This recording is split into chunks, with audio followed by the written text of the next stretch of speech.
Buenas noches, está también Jorge conmigo, ¿no? Muy bien. Sí, Pues eso, vamos a hablar de este plan de Israel y lo que está ocurriendo en Gaza. Son novedades principalmente más de carácter político que de carácter militar o sobre el propio terreno. Pero bueno, son bastante importantes. Cualquier duda, cualquier cosa que queráis plantear, la podéis dejar por el chat. Bueno, pues por un lado tenemos en primer lugar, este mapa que detalla de manera bastante precisa la situación sobre el terreno en Gaza. Como podéis ver, Gaza se encuentra seccionada, ¿no?, por varias barreras, lo que se ha venido a llamar los cinco dedos. Son esas carreteras que está construyendo Israel, o corredores, ¿no? El caso más famoso, el corredor de Netzarim, que hemos hablado aquí, es bastante extendido sobre el mismo, y que, digamos, atraviesa la parte sur de la ciudad de Gaza, ¿no? La ciudad de Gaza al final es muy grande y por lo tanto, pues bueno, no solo ese puntito que sale en el mapa, sino que se extiende tanto a norte como a sur. Como veis, ese corredor de Netzarim está completado. Hay una carretera creo que son una anchura a la zona de unos 2-3 kilómetros, con infraestructura, es decir, bases militares, y todo tipo de medios para mantener a las tropas israelíes sobre el territorio. Y además, al final está esa construcción de Estados Unidos que, bueno, quedó en agua de borrajas, se podría decir, ¿no? Por el norte tenemos el otro corredor que está más desarrollado, que es el de Mefaisim, creo que se dice, no lo veo bien. Pero bueno, este corredor básicamente es la zona norte donde se está implementando el plan de los generales, ¿no?, que hemos hablado tanto aquí. Dentro digamos, del debate público en Israel, a veces no se habla tanto del plan de los generales, porque mm, al final, en general, sí se está implementando lo que es su contenido, pero a veces es digamos, un debate un poco espurio, ¿no? En plan, ¿es el plan de los generales o es otro plan? Al final lo importante es que el contenido del mismo es lo que se está aplicando, ¿vale? Pero bueno, la cuestión ahí, pues vemos que principalmente son estos tres grandes municipios, también campos de refugiados, como es el de Jabalia, Beit Hanun y Beit Lahia, que son los que se están, digamos, llevando a cabo esa limpieza étnica de manera más extensa y metódica por parte del ejército israelí. Y se ha aplicado un asedio total, que se ha permitido con ese cierre a través del corredor. Después está el famoso corredor de Filadelfia, que es el que ya estaba como tal, lo que es la infraestructura en buena parte, sobre todo el carretera, ya está construido. Es la zona de tránsito con la frontera con Egipto y evidentemente, pues, digamos, una zona estratégica muy importante por esa conexión y fue el gran objetivo de Israel cuando inició la ofensiva en Rafah el 15 de mayo, si no recuerdo mal.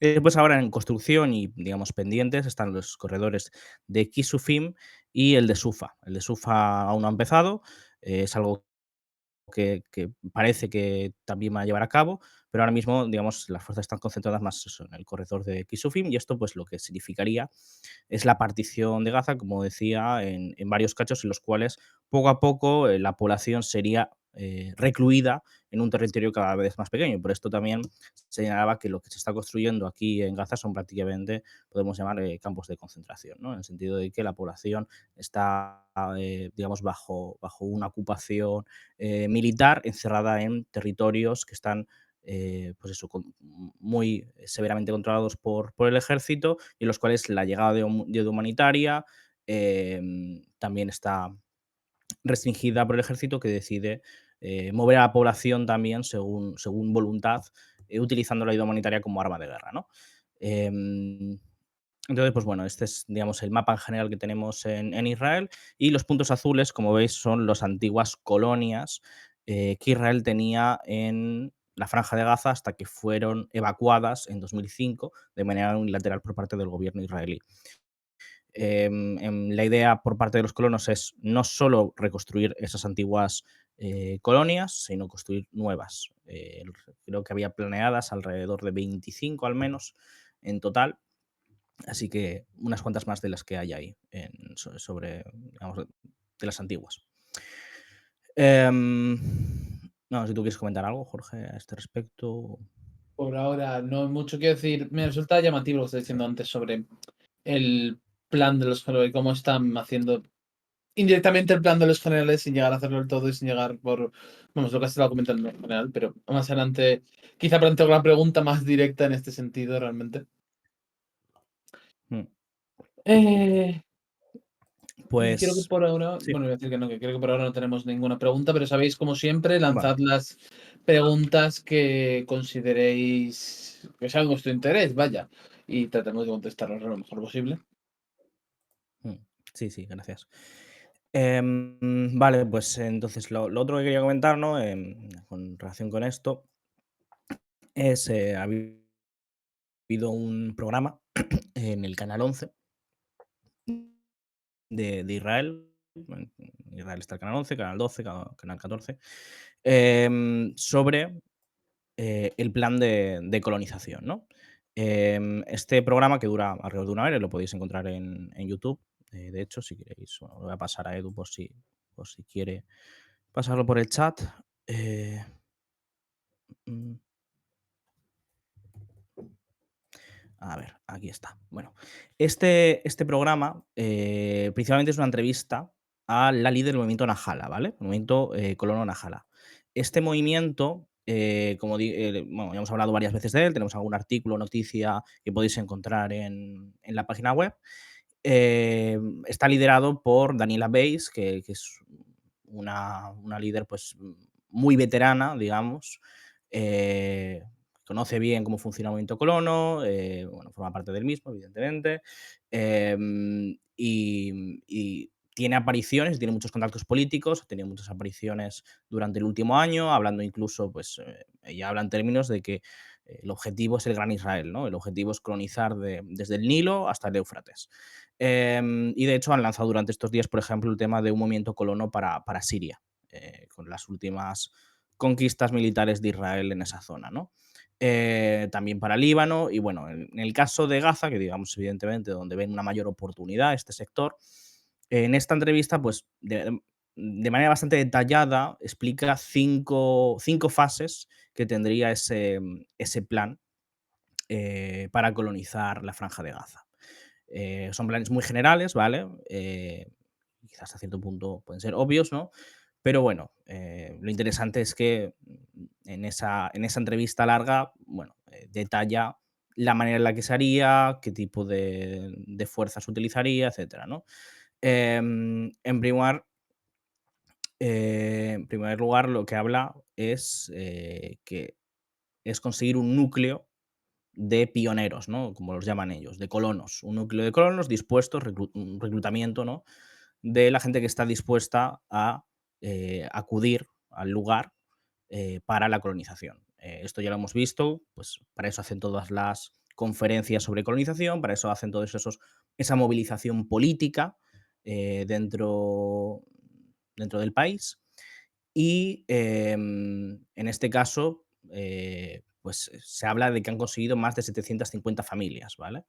Y ese núcleo, a su vez, alrededor del cual se va a construir este objetivo, pues han establecido, pues eso, todos los mapas, una serie de planes y sobre todo, digamos, la siguiente fase, la fase 2 más importante, es conseguir financiación. Aquí hemos podido ver em, que ya se ha conseguido recaudar, bueno, en concreto en la entrevista ella habla de 15 millones de sequeles. Ahora mismo no recuerdo 100% cómo es la transacción, la transferencia de sequeles a dólares, la verdad. Pero bueno, es una cantidad relevante. Porque además hace unos meses hablaba, creo que de 1 millón, por ejemplo, en la conferencia que hubo en septiembre, creo que fue. Habla de que, por ejemplo, buena parte de la ayuda ha venido de la comunidad judía en Brasil, judía sionista, evidentemente, ¿no? Y hablaba de que ya está, no puede entrar ni a Estados Unidos ni a Por Canadá. un momento solo porque lo he comprobado, 15 millones de shekels son 4.200.000 dólares. Vale, vale. Y dice que con esto, ¿no? Se ha podido comprar, por ejemplo, 40 caravanas, ¿vale? Aquí el plan, pues parece ser que las caravanas pueden servir como un primer instrumento temporal de vivienda que además es móvil, ¿no? Eh, para el sitio donde sea que se vayan a poner. Esto habría costado 5 millones de shekels y con el resto, los otros 10 millones, se han comprado principalmente generadores y otro equipo para construcción. También se habla de que esta financiación básicamente se utilizan ONGs para moverlo, básicamente. Eso es algo parecido a lo que también hablan de lo que hicieron en Eibatar. Eibatar es una colonia importante que bajo un acuerdo entre Estados Unidos e Israel estaba prohibida. Es decir, era una zona que querían colonizar y que en principio habían llegado a un compromiso con Estados Unidos e Israel de que ese lugar no se iba a colonizar. Y el caso es que ella organizó de tal forma, ¿no? Les acabaron, digamos, evacuando 2 veces de allí, pero lo organizó y consiguió, mediante la presión política, que esa zona acabara aceptándose la colonización. Básicamente, por ejemplo, de manera rápida, por ejemplo, consiguieron financiación para una carretera y una vez tenían la infraestructura construida, básicamente la voluntad política para desmantelar eso era mucho menor, ¿no? Y esto, por ejemplo, dijeron que lo consiguieron gracias a un donante sudafricano, construir la carretera. En general, ¿no? La política de estos grupos es crear hechos sobre el terreno. Y que una vez esos hechos ya están, evidentemente la presión política es mucho más fuerte y por lo tanto consiguen la aprobación por parte del gobierno. También, por ejemplo, cuando consiguieron la aprobación para poder mantenerse dentro de esa zona, lo que no les dejaban era meter material de construcción.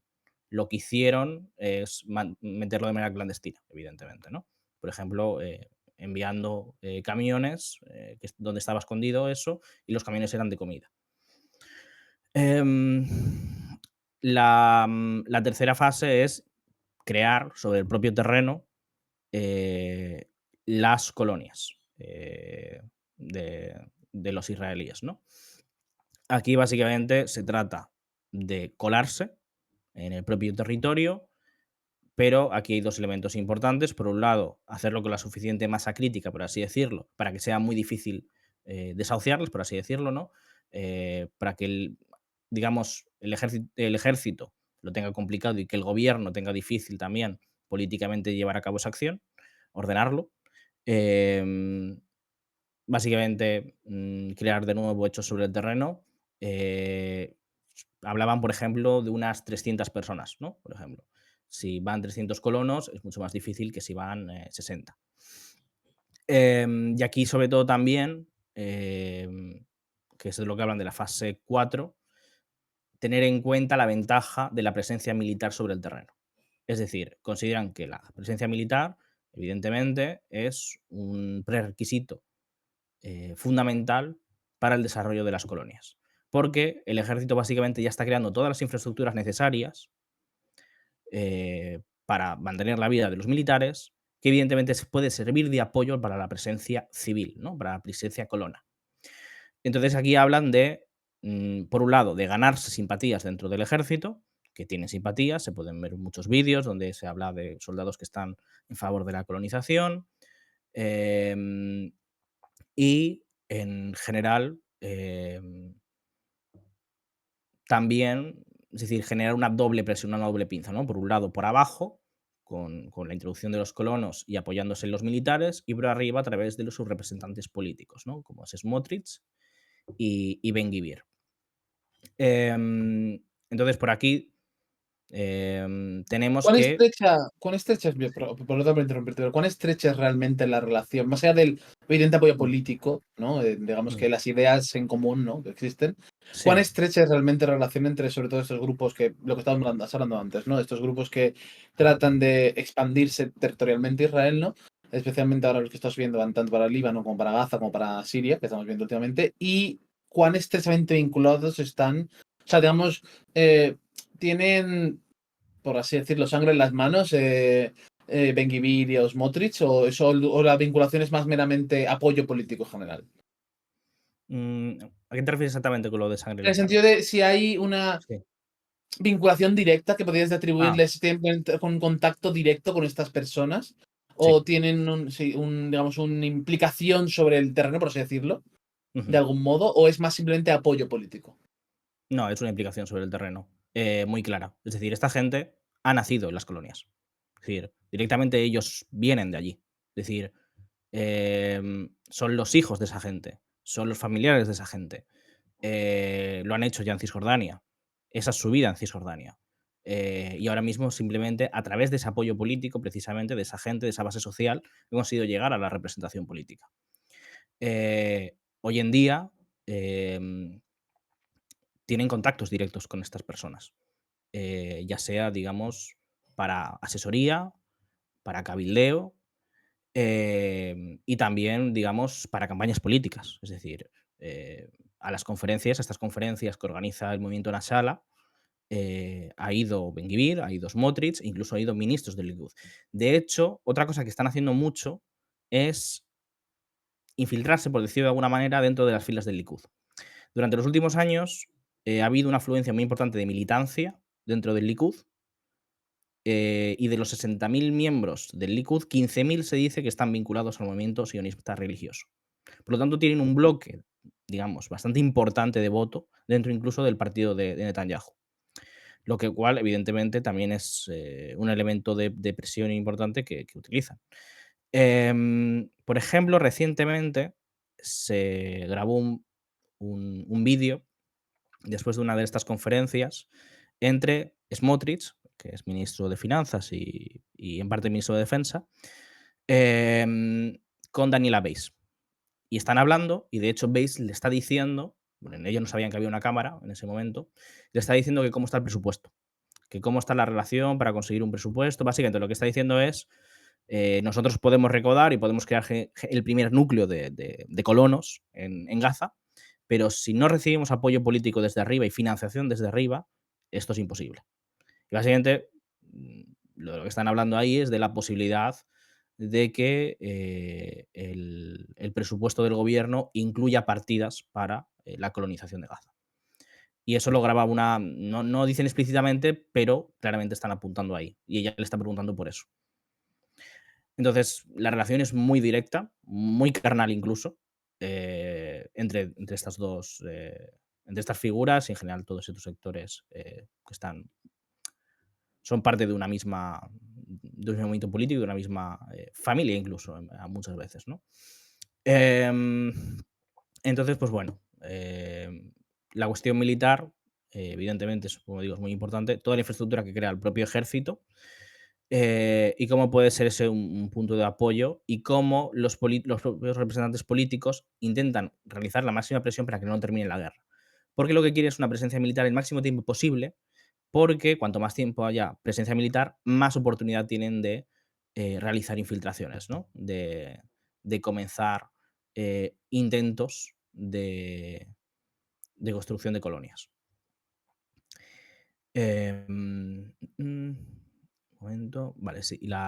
Bueno, y la quinta fase, como decía, bueno, está relacionado con lo que decía antes, de reclutar apoyo para mantener la presencia colonial dentro de Gaza. Básicamente apoyo político y principalmente apoyo dentro del propio partido de gobierno, el Likud. Esas son digamos, las 5 fases que ha delineado Daniela Weiss en este programa. Vale, vale. Y bueno, sí. No, iba a decir que nos lanzan una pregunta, pero si quieres primero, creo que puede esperar un poco más tarde y luego terminar lo que estás haciendo ahora, que porque nos va a desviar un poco de lo que estamos hablando. Ah, vale, vale. Bueno, lo otro que quería comentar es lo que acabamos de subir a Twitter, que es la conferencia que ha dado Smotrich, bueno, la conferencia, el discurso que ha dado Smotrich en la cumbre de Oriente Medio, que se llama Cumbre de Oriente Medio, una visión de la paz basada en la verdad. Es una cumbre que ha organizado Michael Friedman, creo que se llama, que es el antiguo embajador de Estados Unidos en Israel.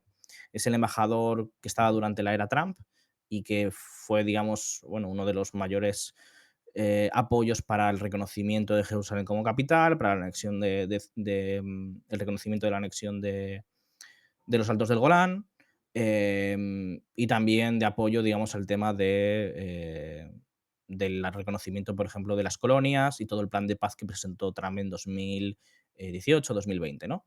Em, es una figura que aún tiene bastante presencia y bastante influencia, y de hecho ahora mismo se está diciendo que podría ser el enviado especial para Irán, lo cual puede decir, puede señalar bastante la dirección por la que va a ir Trump con el tema de la máxima presión, ¿no? Y la política con Israel. Ahora que además, Netanyahu ha dicho hoy, de manera velada, que el objetivo ahora debe ser atacar la infraestructura militar nuclear. Es decir, que ahora existen las condiciones, dejando a Siria fuera del tablero, aislando a Hamas y neutralizando a Hezbollah, que ahora el siguiente paso sería atacar la infraestructura militar iraní. Em, el caso, esta conferencia, ¿no? Lo que ha dicho Smotrich, por un lado, es que existe ahora mismo una oportunidad histórica y básicamente ha dejado caer, ¿no? Que el plan de guerra para él es establecer la soberanía israelí sobre Cisjordania, lo que ellos llaman Judea y Samaria, y la Franja de Gaza, ¿vale? Es decir, todos los territorios palestinos ocupados, como se llaman, ¿no? Después también ha venido a decir que, que solo existe una soberanía entre el río y el mar, que es la soberanía del pueblo judío. A los palestinos, como siempre, los llaman árabes y dicen pues, que tienen tres opciones. Los palestinos pueden vivir en Israel sin ningún derecho político. Esto es algo que ya escribió en 2017 cuando presentó su campaña política, cuando presentó su plan para resolver la cuestión palestina. Y digamos que hasta cierto que durante el tiempo que ha estado como ministro ha tendido a no hablar abiertamente de ciertas cosas. Y este plano de las cosas de las que él no solía hablar, pero ahora se está atreviendo a volver a hablar de este tipo de cosas, lo cual indica hasta qué punto se ha movido la aguja en favor de estos sectores.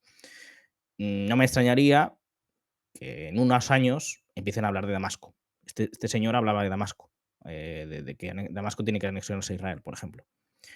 Si consiguen, evidentemente, que esto siga adelante, empezarán a hablar en esos términos también. Pues eso, dice que o pueden vivir en Israel sin derechos políticos, pueden irse a otro país árabe o pueden morir en Gaza, morir como en Gaza si se resisten. Esto es algo que él ya dijo en su momento, como digo, en 2017.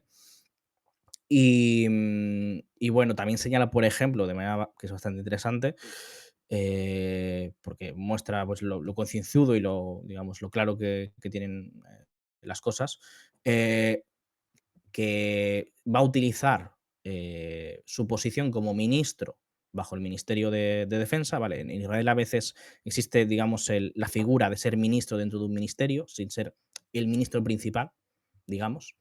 Y él es eso dentro del Ministerio de Defensa y por lo tanto tiene prerrogativas sobre el COGAT, que es, digamos, la organización militar dentro del Ministerio de Defensa que se encarga del tema de la ocupación, ¿vale?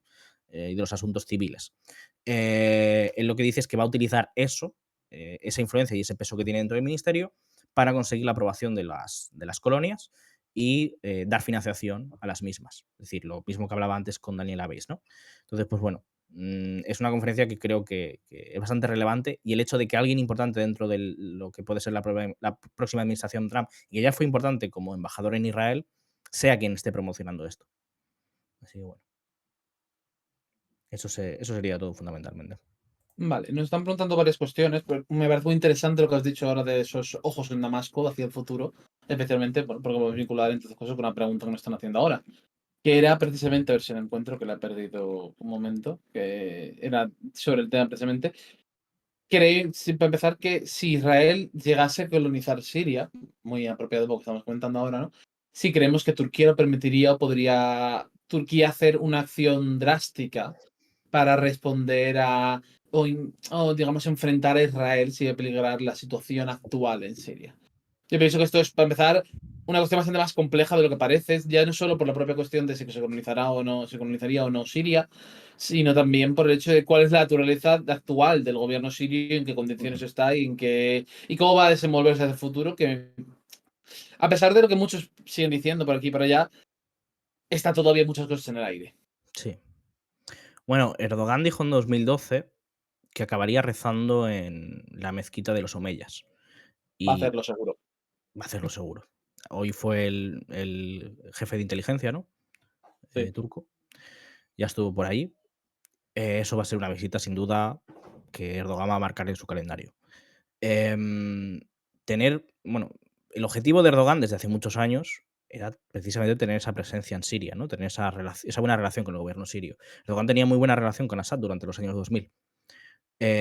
Mantenían contacto con frecuencia, incluso, digamos, visitas de quedarse en la casa de campo de Erdogan, Assad. Eso se fue a la mierda con la primavera árabe y con, digamos, el cambio político que llevó a Erdogan, pues, evidentemente, a tomar una posición totalmente distinta. Y ahí Turquía lo que está tratando, digamos, era distanciar a Siria de Israel y la posibilidad de que Siria estableciera un acuerdo con Israel por el cual, a cambio de la evolución de los Altos del Golán, Siria junto con Estados Unidos, digamos, abandonaran a los palestinos y tomen una posición, digamos, más pragmática. Em, Turquía, pues evidentemente ahí pues sigue teniendo los mismos intereses y ahora tiene una situación muy favorable, ¿no? Si consigue mantener esa influencia dentro del gobierno y sobre todo si consigue integrar al ejército nacional sirio, ¿no? Dentro de las próximas Fuerzas Armadas, que ya se está hablando sobre cómo van a ser esas Fuerzas Armadas.